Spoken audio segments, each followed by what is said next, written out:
ഈ ഭയങ്കര പോലീസ് ഓഫീസറായിട്ട് കുറ്റങ്ങൾ തെളിയിച്ച് നടക്കുന്നു, അല്ലെങ്കിൽ പിന്നെ എന്താ ത്രില്ലർ മൂവി മോഡിലൊക്കെ പോകുന്ന ആള് അങ്ങനെ നേരെ കുറ്റവാളി ആവാനുണ്ടായിരുന്ന ചേതുവികാരം എന്തായിരുന്നു? അല്ല, ഒരു ടൈപ്പ് കാസ്റ്റ് ആയി പോകരുതെന്ന് എപ്പോഴും കരിയറിന്റെ എല്ലാ സമയത്തും എനിക്ക് ആഗ്രഹം ഉണ്ടായിരുന്നു. അപ്പോൾ പിന്നെ ഈ സ്ക്രിപ്റ്റുകൾ കേൾക്കുമ്പോൾ ഉണ്ടാകുന്ന ഒരു എക്സൈറ്റ്മെൻ്റ് ആണ് അത് സിനിമകളായി സംഭവിക്കുന്നത്. അപ്പോൾ എനിക്കിത് കേട്ടപ്പോൾ ഭയങ്കര പ്രസൻറ്റിൽ പറയേണ്ട, അല്ലെങ്കിൽ ഇപ്പം നമുക്ക് അറിയാവുന്ന ഭയങ്കര റിലേറ്റബിൾ ആണെന്ന് തോന്നിയേ. നമുക്ക് അറിയാവുന്ന ഒരുപാട് ആളുകളുണ്ട്. അപ്പോൾ അതാണ് ഇങ്ങനെ ഒരു സിനിമയിൽ സംഭവിക്കാൻ കാരണം. പിന്നെ സഹദേവൻ ഭയങ്കര സാധാരണക്കാരനാണ്. വലിയ എക്സൈറ്റ്മെന്റ് ഒന്നും ലൈഫിൽ സംഭവിച്ചിട്ടില്ല. സുഹൃത്തുക്കളും കുടുംബവും ഒക്കെ ആയിട്ട് ഒതുങ്ങി പക്ക 90s കിഡ്. ഒരു പരിധി കൂടുതൽ പരിഷ്കാരമൊന്നും എത്തപ്പെടാത്ത ഒരാളുമാണ്. അപ്പൊ എനിക്കത് ആദ്യം ഞാൻ അങ്ങനെയൊക്കെ വിചാരിച്ചു. ഇപ്പം നമ്മൾ ചെയ്യുമ്പോൾ എന്താണ്, ഒരു സിനിമ ചൂസ് ചെയ്യുമ്പോൾ ഇതിന് പാൻ ഇന്ത്യൻ റീച്ച് ഉണ്ടോ എന്നൊക്കെ നമ്മൾ ചിന്തിക്കുന്ന ഒരു സമയമാണ്. അപ്പം ഈ സബ്ജക്റ്റിന് ഒരു പാൻ ഇന്ത്യൻ സ്വഭാവമൊക്കെ ഉണ്ടെങ്കിൽ നമ്മൾ പറയുന്നത് നമ്മുടെ നാട്ടിലാണ്, ഭയങ്കര സാധാരണമായ ഒരു ചുറ്റുപാടിലാണ് ഈ കഥ പറയുന്നത്. പക്ഷെ ഇത് ഭയങ്കര റിലേറ്റബിൾ ആണ്. ഇത് ഏത് ഭാഷയിൽ ആർക്ക് കണ്ടാലും മനസ്സിലാവുന്ന ഒരു സബ്ജക്റ്റ് ഇതിൻ്റെ അകത്തുണ്ട്. കാര്യം നമ്മൾ ഇപ്പം ആയുഷ്മാൻ ഖുറാന പടങ്ങളൊക്കെ നമ്മൾ ഹിന്ദി കാണുമ്പോൾ അവരുടെ ഒരു കൾച്ചറിൽ അവരുടെ ലൈഫിൽ പറയുവാണെങ്കിൽ നമുക്കത് മനസ്സിലാവുന്നുണ്ട്. അപ്പൊ അത്തരത്തിലൊരു എക്സൈറ്റ്മെന്റ് ആണ് ശരിക്കും എനിക്ക് ഈ സ്ക്രിപ്റ്റിൽ കിട്ടിയത്. ഇനി പ്രേക്ഷകർ പറയട്ടെ, ഇനി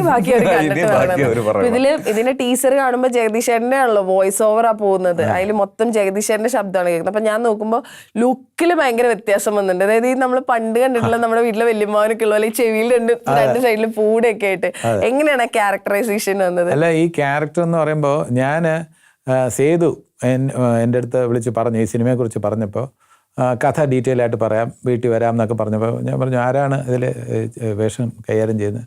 അത് ആസിഫിലാണെന്ന് പറഞ്ഞു. ഞാൻ പറഞ്ഞു, അപ്പോൾ നമുക്ക് ഫോണിൽ കൂടെ പറഞ്ഞാലും മതി, നേരിട്ടൊന്നും പറയേണ്ട കാര്യമില്ല. കാരണം അതൊരു വിശ്വാസമാണ്. ആസിഫ് അടുത്ത കാലത്തായിട്ട് സെലക്ട് ചെയ്യുന്നതെല്ലാം തന്നെ അതിനകത്ത് നല്ല സിനിമകളാണ്, വിജയിച്ച സിനിമകളെന്ന് മാത്രമല്ല നല്ല സിനിമകളാണ്. അപ്പോൾ ആസിഫ് ചൂസ് ചെയ്തിട്ടുണ്ടെങ്കിൽ, സെലക്ട് ചെയ്തിട്ടുണ്ടെങ്കിൽ അത് നല്ല സിനിമ ആയിരിക്കും എന്നുള്ള ഒരു വിശ്വാസം എനിക്കുണ്ട്. അപ്പോൾ അതിനുശേഷം ഫോണിൽ കൂടെ മാത്രമേ പറഞ്ഞിട്ടുള്ളൂ. അപ്പോൾ ഈ ക്യാരക്ടർ വിശ്വനാഥൻ എന്ന് പറഞ്ഞ അഡ്വക്കേറ്റ്, ഈ അഡ്വക്കേറ്റ് ടീസർ കാണുമ്പോൾ തന്നെ മനസ്സിലാവും, ആഭ്യന്തര കുറ്റവാളി, ഇൻ ആൻഡ് ആസ് ആഭ്യന്തര കുറ്റവാളിയാണ് ആസിഫ് അലി, ഇൻ ആൻഡ് ആസ് ആഭ്യന്തര കുറ്റവാളി. പക്ഷേ യഥാർത്ഥത്തിൽ ഇതിനിടേണ്ട ടൈറ്റിൽ അതല്ല, ആരാണ് ആഭ്യന്തര കുറ്റവാളി എന്ന ടൈറ്റിലാണ് ഇടേണ്ടത്. ഇതിനിടേണ്ട ടൈറ്റിൽ അതെന്തുകൊണ്ടെന്ന് പടം കാണുമ്പോഴേ മനസ്സിലാവും. ഇതിനകത്ത് ആഭ്യന്തര കുറ്റവാളി ആണെന്ന് ഞാൻ ഒരുപക്ഷെ പറഞ്ഞേക്കാം, എന്റെ ക്യാരക്ടർ പറഞ്ഞേക്കാം. അതിപ്പോ പറയുന്നുണ്ടല്ലോ, സ്ത്രീധനം, ഗാർഹിക പീഡനം എല്ലാം ഏൽപ്പിക്കുന്നുണ്ടല്ലോ. എല്ലാം ഏൽപ്പിക്കുന്നുണ്ട്. അത് എത്രത്തോളം ചെയ്തിട്ടുണ്ടെന്ന് അല്ലെങ്കിൽ തെളിവ് വേണം, അല്ലെങ്കിൽ തെളിവ് ഞാൻ നിരത്തുന്നുണ്ടോ, എങ്ങനെയാണ് ഞാൻ തെളിവ് നിരത്തുന്നത്, എന്തുകൊണ്ട് തെളിവ് നിരത്താൻ പറ്റുന്നില്ല, അല്ലെങ്കിൽ എന്തൊക്കെ തെളിവുകളാണ് നിരത്തുന്നത്, ഇതൊക്കെ ഒരു സാധാരണഗതിയിൽ ഒരു കോടതിയിൽ നമ്മൾ കാണുമ്പോൾ വെറും ഫാക്ട്സ് മാത്രമാണ്. ഇതിനകത്ത് ഫാക്ട്സ് മാത്രമല്ല, ഇതിനകത്ത് ഇമോഷൻസ് ഉണ്ട്.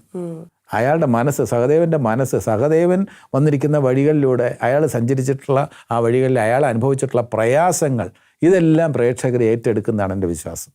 അപ്പോൾ അതുകൊണ്ട് ഇതൊരു എൻ്റർടൈനറാണെന്ന് ചോദിച്ചാൽ 100% എൻ്റർടൈനറാണ്.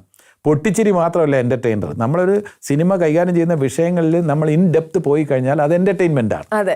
നമ്മുടെ കോൺസെൻട്രേഷൻ അതിനകത്തുണ്ട്. ഇത് നമുക്ക് റിലേറ്റ് ചെയ്യാൻ പറ്റുന്ന വിഷയങ്ങളാണ്. അത് രസകരമായി പറഞ്ഞു വെച്ചിരിക്കുകയാണ് ഈ സിനിമയിൽ. അതുകൊണ്ട് തന്നെ ഈ ക്യാരക്ടറിൽ എനിക്ക് ലെങ്തി റോളല്ല, പക്ഷേ it's a very good role.